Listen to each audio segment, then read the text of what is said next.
కనుక మాట ఒక మాట విననివాడు బాగుపడతాడు తెలివితేటలు బట్టి. ఇని అన్నటువంటి వాడు ఎప్పుడు కూడా బాగుపడ్డాడు. ఎందుకంటే తెలవనోడు తెలుసుకుని పని చేసుకుంటాడు. తెలిసిన వాడు దానికి తెలిసిన చేసుకుంటాడు. తెలిసే తెలవడం ఏస్తాడంటే అటు అడగడం ఇటు చేసుకోడు. కనుక అలాంటి వాడు బాగుపడతాం అనేది సమాజంలో పలికేటువంటి మాట. పెద్దోళ్ళు అంటారన్న మాట, వీడు అడగడం చేసుకోడు, వీడు బాగుపడు. కనుక దేవుల్లో కూడా అంతేనండి. దేవుల్లో కూడా ప్రభు నామంలో కూడా యేసుక్రీస్తు నామంలో కూడా అంతేనండి. అందుకే యేసుప్రభువు మాట అంటాడు. యోహాను సువార్త 15వ అధ్యాయము 7వ వచనంలో ఒక మాట ఉంది. నా యందు మీరును మీ యందు నా మాటలను నిలిచి ఉండిన యెడల మీకేదిష్టమో అడుగుడి, అది మీకు అనుగ్రహింపబడుద్ది. ఇక్కడ వాళ్ళు చదవండి ఒకళ్ళు. నా యందు మీరును మీ యందు నా మాటలను నిలిచి ఉండిన యెడల మీకేదిష్టమో అడుగుడి, అది మీకు అనుగ్రహింపబడదు. కనుక ఇప్పుడు మనం అడిగామనుకోండి, ఇక్కడ చాలా మంది కొంతమంది అంటే అయ్యా నాకు ఆరోగ్యం బాగలేదు, నా ఆరోగ్యం కోసం ప్రార్థన చేయమంటారు. లేదా కొంతమంది స్థలం కోసం, కొంతమంది పొలం కోసం, వస్తువుల కోసం, వాహనాల కోసం, ముఖ్యంగా ఇళ్ల కోసం, లేకపోతే పిల్లల కోసం, తర్వాత పిల్లల పెళ్లిళ్ళ కోసం. ఇవి కూడా మనిషికి నిత్యావసర వస్తువులు అండి. ఇవన్నీ కూడా ఆరోగ్యం ఉండాలి, అన్నీ ఉండాలి. ఇల్లు ఉండాలి, ఇంట్లో వస్తువులు ఉండాలి, పిల్లలు ఉండాలి, వాళ్ళకి పిల్లలు పుట్టాలి. ఇవన్నీ కూడా ఆ వస్తువులు మాట. ఇవన్నీ కూడా నిత్యావసరమైనటువంటి పనులు. కానీ ఇక్కడ ప్రభు యొక్క మాట ఏంటంటే నా యందు మీరును. ఈరోజు చూడండి, యావత్ ప్రపంచం కూడా చూడపోయారు. ఈ రోజున యేసుక్రీస్తు నందుందండి. ప్రతి ఇంట్లో ఎవరో ఒకరు దేవుని నమ్ముకున్నారు. దేవుని నమ్ముకునేటువంటి ఇల్లు లేదు. ఎందుకంటే వారు నమ్ముకపోయిన వారు బంధువులు నమ్ముకుంటారు, వారు స్నేహితులు నమ్ముకుంటారు. కనుక యేసుక్రీస్తు తెల్లనటువంటి వాళ్ళు లేరు, యేసుక్రీస్తు నమ్ముకునేటువంటి వాళ్ళు కూడా ఎవరు కూడా లేరు. కనుక అందుకని ప్రభు ఏమంటే నా యందు మీరు. ఈరోజు యావత ప్రపంచమంతా కూడా ప్రభునందుంది, యేసుక్రీస్తునందు పేర ఎంతో మంది విగ్రహ ఆరాధకులు, అనుచరులు. కనుక ఎంతో మంది చూడతారు నాకు కానుక పంపిస్తారండి. దాంట్లో పొట్లం కట్టి వాళ్ళ అవసరత రాసి, వాళ్ళ పేరు రాసి ఎవరి నుంచి పంపిస్తారు. అయ్యగారికి ఇవ్వండి పొట్లం తీసుకెళ్ళండి. కనుక దాంట్లో చూస్తే ఏముందంటే దాంట్లో కొన్ని అవసరాలు ఉంటాయి. అయ్యా మా అమ్మాయికి మా పిల్లడు పుట్టాలి, మా పిల్లడు పుట్టకపోతే అత్తగారు ప్రేమించదు, కనుక మా పిల్లడు పుట్టేలా ప్రార్థన చేయండి. లేదా మేము ఇల్లు కట్టుకోవాలి, మా ఇల్లు స్లాబ్ వేసుకోవాలి, లేదా మేము స్థలం కొనుక్కోవాలి, లేదా పొలం కొనుక్కోవాలి, ఇదిగో మాకు ఆరోగ్యం సమస్య, ఇలాగ ఏదో ఒకటి చూడండి దాంట్లో రాసి ఉంటుంది. కనుక చూడండి, కనుక దాన్ని బట్టి చూడతారు దేవుడు ప్రభు నీ చిత్తం ఆడు కోరినారు కాబట్టి నీ చిత్తం అయితే వాళ్ళకి అక్కడికి సాయము చేయాలి. అందుకే నా యందు మీరు యావత్ ప్రపంచంలో ఎదుగుతుంది. కానీ ప్రభు నాడు మీ యందు నా మాటలు నిలిచిన యెడల నీకేదిష్టమో అడుగు, అది నీకు అనుగ్రహించబడుతుంది. దేవుని యొక్క మాటల ద్వారా మనం నిలిచి ఉండాలి. దేవుని ద్వారా భయభక్తిగా నిలిచి ఉండాలి. అసలు దేవుని యొక్క మాట అంటే దేవుని యొక్క వాక్యమేనండి. దేవుని యొక్క వాక్యం అంతా మనం నిలిచి ఉండాలి. వాక్యమే దేవుడు, దేవుడే వాక్యమై ఉన్నాడు. కనుక ఆయనే శరీరధారిగా మా మధ్యకు యేసుప్రభువు వచ్చాడు. ఆయనే సజీవంగా ఉన్నప్పుడు, పరిశుద్ధాత్మప్పుడు మన మధ్య ఉన్నాడు, మనతో మాట్లాడతాడు. కనుక ఈ రోజున ఆయన మాటలుంటలా. కోరికేమో కొండంత, ప్రార్థన ఏమో చీమకాలు గోరంత అండి. ప్రార్థన తక్కువ, కనుక నీతి తక్కువ, యథార్థ తక్కువ, దేవుని అడగడం తక్కువ, విచారణ తక్కువ.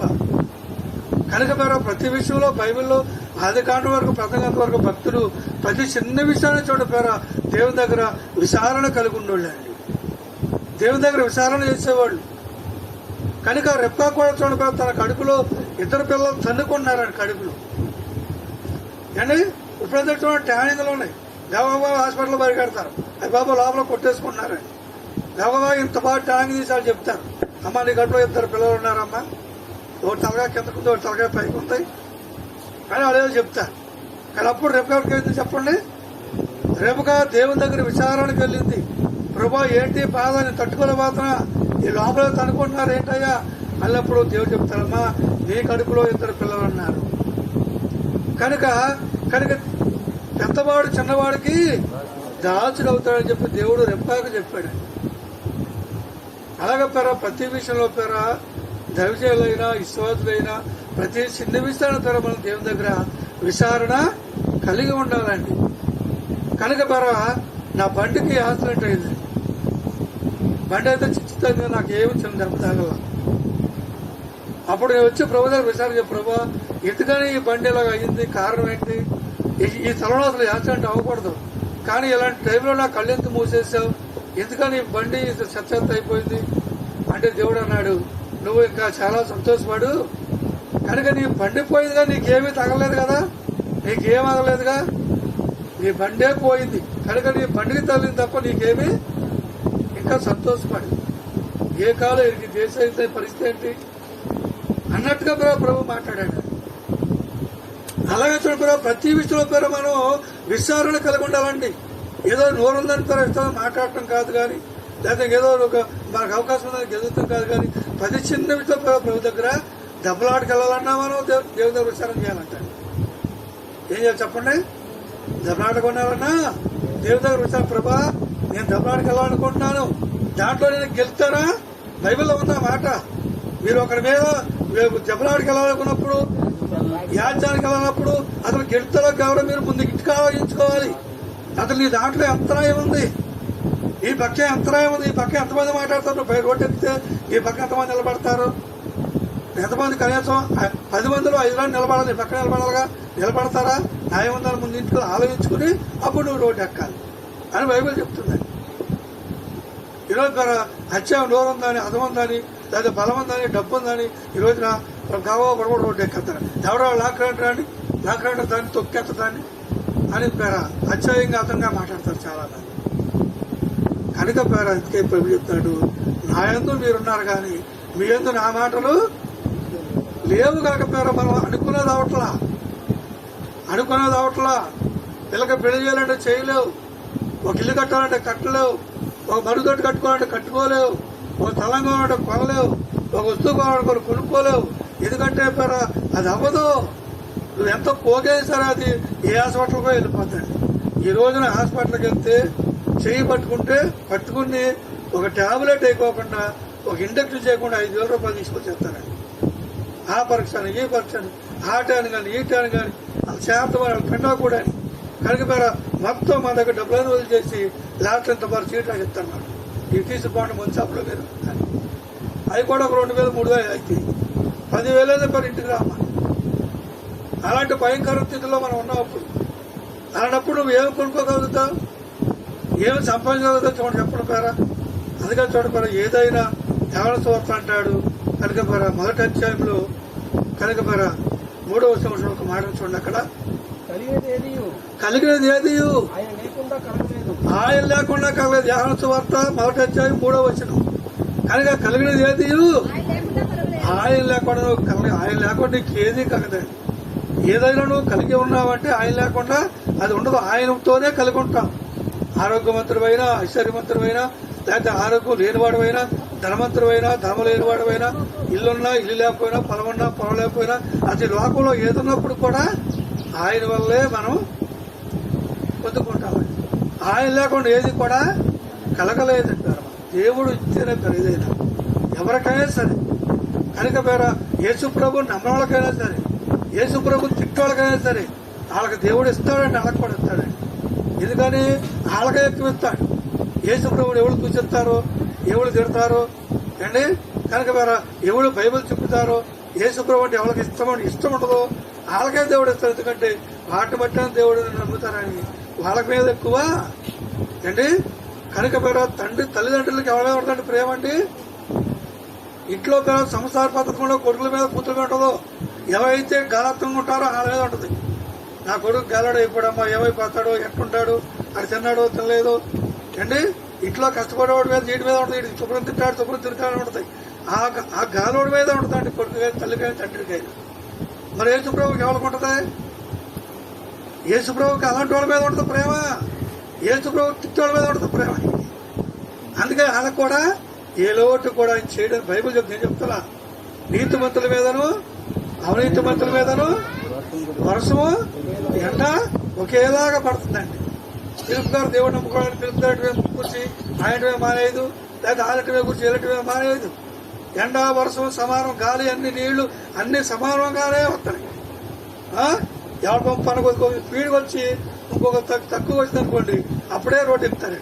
చూడు వాళ్ళ పంపు ఏదో బిగించాడు, వాళ్ళ బాగా వస్తుంది, మాకేదో తగ్గించాడు, మాకు కాదు. దేవుడు అక్కడ అందరి మీద సమాన భావంగా ఆయన ఇచ్చాడు. అందుకని దేవుని మాటలు మన అందు ఉండాలండి. అంటే దానికి అర్థమంటే ప్రభు చెప్పిన ప్రకారంగా మనం చేసేవారుగా ఉండాలి, వాక్య ప్రకారంగా చేసేవారుగా మనం ఉండాలి. వాక్యాన్ని పరిశీలించుకోవాలి. వాక్యం ఏం చెప్తుంది? బూతులు ఆడొద్దంటుంది, సినిమాలు చూడొద్దంటుంది, టీవీలు చూడొద్దంటుంది, అలంకారం పెట్టొద్దంటుంది, ప్రార్థన చేసుకోమంటుంది, నీతిగా ఉండాలి, భక్తిగా ఉండాలి, యథార్థంగా ఉండాలి, పరా న్యాయం ఉండాలి, పరా మన మాటల్లో న్యాయం ఉండాలి, పరా న్యాయం ఉండాలండి. న్యాయమంతులుగా ఉండాలి, పరా న్యాయం. ఒక మాట మాట్లాడడం దాంట్లో న్యాయం ఉండాలి అండి. ఆ ఇరుగుపొరులు వస్తారు, ఆ అమ్మ ఆమె కాకండి ముందు న్యాయం మాట్లాడితే అంటారు. ఎందుకని న్యాయం మాట్లాడాలి కాకండి, ముందు ఆమె పిలిచిరండి, పిలుచుకొస్తే న్యాయం మాట్లాడుతూ అంటారు. లేదా అతను పిలిచిరండి, అతను న్యాయం మాట్లాడతారంటారు అండి. దుర్మార్గం అంటే బాబమ్మ వద్దమ్మో అడుతూ దుర్మార్గం, వాడి మాటలు దుర్మార్గం అంటే.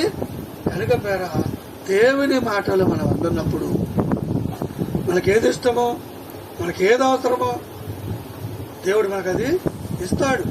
ఒకటి తీసేస్తాడు దేవుడు, మరొక దగ్గర ఇచ్చి సంతోషపడతాడు. పిల్లలు డామ్డమ్మని పాతారు, మళ్ళీ తీసుకెళ్ళి ఐసుకొని పెడతారు, లేదా పురుగు బ్యాగ్ కొని పెడతారు, ఎడమాదరి అంటారు. ఆ కొట్టేది ఆ తల్లే, పెట్టేది కూడా ఆ తల్లే. మళ్ళీ ఆ తల్లి సంఖ వేసుకుని మళ్ళీ ముగ్గు శివుడు తీసి వాళ్ళ ముద్దెట్టుకుని మళ్ళీ కొని పెట్టేది కూడా ఆ తల్లి, మళ్ళీ బాధ్యత కూడా ఆ తల్లి. దేవుడు కూడా అంతే, ఒకరిని కొడతాడు దేవుడు, మళ్ళీ ఎత్తుకుని ముద్దాడతాడు అండి. కనుక పేర అందుకని చూడండి, దేవుని సన్నిధిలో చూడండి, మరి దేవుని కొరం బట్టి ఈ తలక ముందు నుంచి పేర పేదరు మన పిలుపు గారు మరి ఎంతో దేవుని యొక్క కృపని ఇల్లు కట్టుకోవాలి, ఇరుకు ఇబ్బంది పడుతున్నాడు. ఏదో ఏమి డబ్బులు లేనప్పుడు డబ్బులు లేకుండా పోయేసాడు తల, అలా పోగొట్టుకోని తలగా.